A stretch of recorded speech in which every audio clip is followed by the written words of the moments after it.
Brilliance Audio presents the unabridged recording of Come Twilight by Tyler Dilts, performed by the author.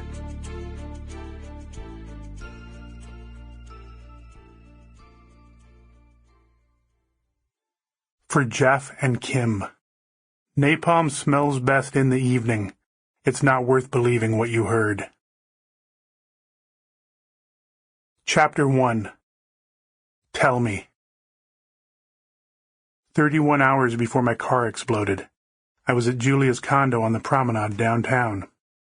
I still hadn't gotten used to spending so much time in a place that once would have made me uncomfortable in its luxury, but Julia made it feel like home. It was a Thursday night, and we were getting an early start on a weekend-long Downton Abbey binge. She'd been wanting to watch it for a while, but had never managed to make the time. I'd never seen it because it was Downton Abbey. We were 3.5 episodes in when my phone rang. I was next up in the Homicide rotation, so that meant I was on call.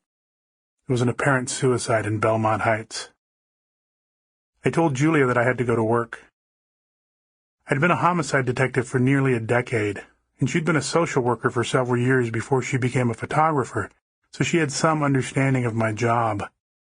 But she still wasn't quite used to death being so ever-present in my life, and I could see the sadness in her eyes. "I'm sorry," I said as I got up.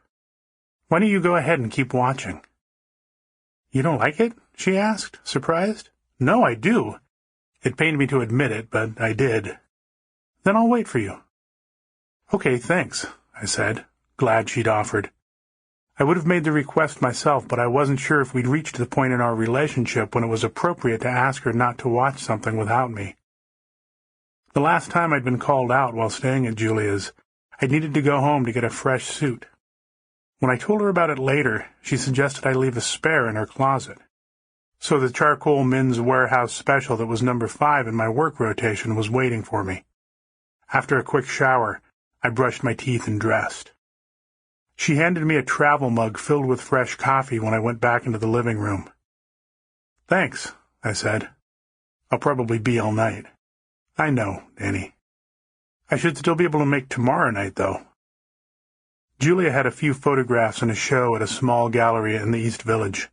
We'd planned on dinner after the Friday evening opening.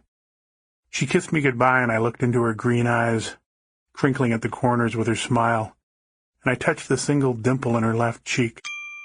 Sample complete. Ready to continue?